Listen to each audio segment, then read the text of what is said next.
ඔන්න ඉතින් කාලෙකට පස්සේ අද අලුත් වීඩියෝ එකක් ගෙනාව Redmi 15C 5G ස්මාර්ට්ෆෝන් එක ගැන. ඉතින් මීට කලින් අපි Redmi 15C 4G ස්මාර්ට්ෆෝන් එක ගැන කතා කරලා තියෙනවා. ඒ වීඩියෝ එකේ link එක මේ වීඩියෝ එකේ description එකේ ඔයාලට බලා ගන්න පුළුවන්. ඉතින් මේ Redmi 15C 5G ස්මාර්ට්ෆෝන් එකේ 4GB RAM 128GB internal storage තියෙන ස්මාර්ට්ෆෝන් එක ඔයාලට ලංකාවේදී රුපියල් 46000ක මුදලකට මිලදී ගන්න පුළුවන්. ඉතින් ප්‍රධාන විදිහට ගත්තොත් එහෙම Redmi 15C 4G ස්මාර්ට්ෆෝන් එක සහ මේ Redmi 15C 5G ස්මාර්ට්ෆෝන් එක අතර ලොකු වෙනසක් නැහැ. ඇත්තටම chipset එකේ විතරයි වෙනසක් තියෙන්නේ. ඒක නිසා මම මේ වීඩියෝ එකේදී ප්‍රධාන විදියට chipset එක ගැන කතා කරනවා. ඉතින් අනිත් specs ගැන ඔයාලට දලා දහසක් ගන්න පුළුවන් Redmi 15C 4G ස්මාර්ට්ෆෝන් එකේ දාලා තියෙන review එකකින්. ඉතින් අපි ඉස්සරහම කතා කරපු ලංකාවේ තියෙන 5G connectivity එක ගැන. දැනට ලංකාවේ officially 5G connection එක දෙනවා Dialog සහ Mobitel කියන connection දෙකෙන්. නමුත් ලංකාවේ කිසිම තැනකට මේ 5G connection එක තාම stable අපිට බලා ගන්න ලැබෙන්නේ නැහැ. ප්‍රධාන විදිහට ගත්තොත් එහෙම කොළඹ ටවුන් එකේ ගත්තත් අපිට කොළඹ ටවුන් එකේ හැම තැනකටම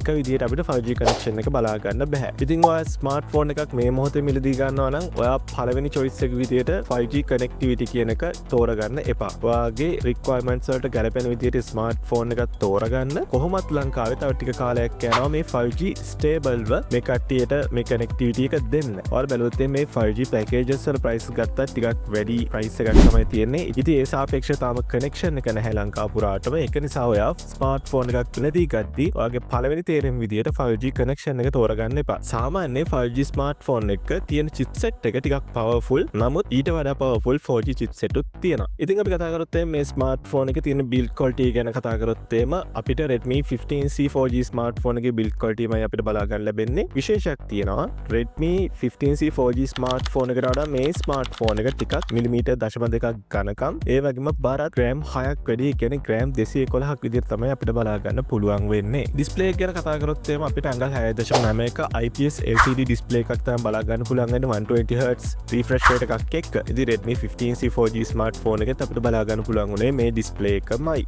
ඉතින් අපි කතා කරොත් මේ ස්මාර්ට්ෆෝන් එකේ තියෙන platform specs ගැන. අපිට මේ ස්මාර්ට්ෆෝන් එක බලා ගන්න පුළුවන් වෙන OS එක වෙන්නේ Android 15 HyperOS 2 UI එකත් එක්ක. ඉතින් අපිට Redmi 15C 4G ස්මාර්ට්ෆෝන් එකේ බලා ගන්න පුළුවන් උනේ මේ OS එකමයි සහ මේ UI එකමයි. ෆෝන් එකේ chipset එක ගැන කතා කරොත් එහෙම MediaTek Dimensity 6300 6nm chipset එක තමයි අපිට Redmi 15C 5G ස්මාර්ට්ෆෝන් එකේ බලා ගන්න පුළුවන් වෙන්නේ. 4G ස්මාර්ට්ෆෝන් එකේ අපිට බලා ගන්න පුළුවන් උනේ MediaTek Helio G81 Ultra කියන 12nm chipset එක. ඉතින් මේ chipset දෙක compare කරොත් එහෙම Redmi 15C 5G ස්මාර්ට්ෆෝන් එකේ තියෙන chipset එක ගොඩක් powerful MediaTek Dimensity 6300 6nm chipset එක කියන එක. මේ chipset එකේදී අපිට average මට්ටමක CPU performance එකක් බලා ගන්න පුළුවන්. gaming performance එක තරමක් අඩුයි. chipset එකෙන් battery එකට දෙන support එක ගොඩක් හොඳයි. ඉතින් සාපේක්ෂව ගත්තොත් එහෙම average මට්ටමක performance එකක් තමයි අපිට මේ chipset එකෙන් බලා ගන්න පුළුවන් වෙන්නේ. ඉතින් Redmi 15C 4G ස්මාර්ට්ෆෝන් එකේ chipset එකට සාපේක්ෂව ගත්තොත් මේ chipset එක ගොඩක් powerful මං කලින් කිව්වත් වගේ. නමුත් මේ ස්මාර්ට්ෆෝන් එක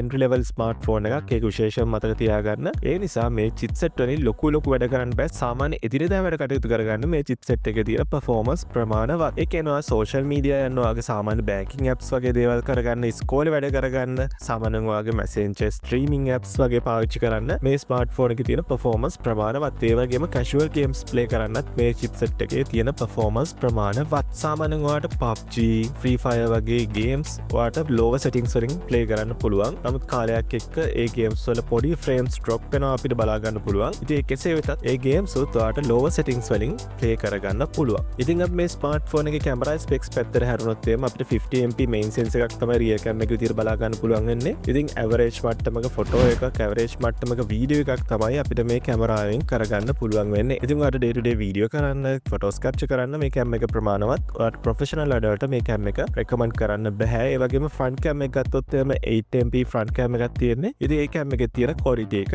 average. ඉතින් Redmi 15C 4G ස්මාර්ට්ෆෝන් එකත් බලා ගන්න පුළුවන් උනේ මේ camera specs මයි. ඉතින් ඔයාලට මේ video එක බලලා දලා දහසක් ගන්න පුළුවන් මේ ස්මාර්ට්ෆෝන් දෙකේම තියෙන කැමරා එක ගැන. ඉතින් අපි කතා කරොත් මේ ස්මාර්ට්ෆෝන් එකේ තියෙන ලවුඩ් ස්පීකර් ගැන.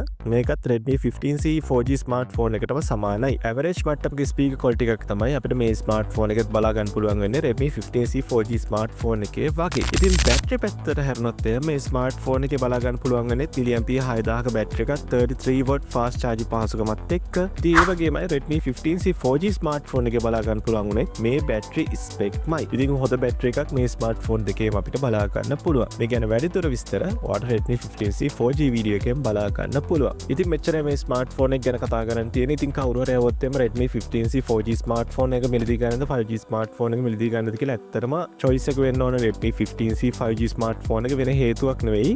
මෙතනදී 5G ස්මාර්ට්ෆෝන් එකේ තියෙන chipset එක ගොඩක් powerful. ඉතින් ඔය ස්මාර්ට්ෆෝන් එක මිලදී ගන්න ඇද්දි ඔයාට මොකක් හරි ප්‍රශ්නයක් આવොත් එම 5G එක තෝරගන්න 4G එකද කියලා අනිවාර්යෙන්ම 5G එක තෝරගන්න. ඉතින් අනිත් ස්පෙක්ස් වල ලොකු වෙනසක් නැහැ. ඉතින් ඇත්තම හේතුව ගත්තත් ස්මාර්ට්ෆෝන් එක performance එක වැඩි වෙන තරමට ස්මාර්ට්ෆෝන් එක භාවිත කිරීමත් පහසුයි සහ ඒකේ තියෙන features උත් හොඳට වැඩ කරනවා. ඉතින් ඒක කෙසේ වෙතත් ඔයාලා හොඳට මතක තියාගන්න මේකේ entry level budget 5G smartphone එකක්. ඉතින් සාමාන්‍ය වැඩ කටයුතු වලට තමයි මේකේ තියෙන performance ප්‍රමාණවත් වෙන්නේ. ලොකු වැඩ කරගන්න බැහැ මේ ස්මාර්ට්ෆෝන් එකයි. ඉතින් ඔයා දැනටවත් මේ Redmi 15C 5G ස්මාර්ට්ෆෝන් එක පාවිච්චි කරනවා නම් ඔයාගේ user experience අනිවාර්යයෙන්ම මේ වීඩියෝ එකට කමෙන්ට් කරන්න මතක කරන්න එපා. මොකද ඒක ගොඩක් වටින දෙයක් වෙයි. Redmi 15C 5G ස්මාර්ට්ෆෝන් එකක් මිලදී ගන්න බලාපොරොත්තු වෙන ඉන්න තවත් එක්කෙනෙක්ට. ඉතින් ඒ වගේ මේ වීඩියෝ එක බලද්දි නොතේරුණු දෙයක් තිබ්බනම් ඔයාලට දැනගන්න දෙයක් තියෙනවා නම් ඒකත් මේ වීඩියෝ එකට කමෙන්ට් කරලා යන්න අමතක කරන්න එපා. ඉතින් මේ වීඩියෝ එක ගැන ඔයාලට ගොඩක් ස්තුතියි. අපි තවත් අලුත් වීඩියෝ එකකින් නැවත හමු වෙමු.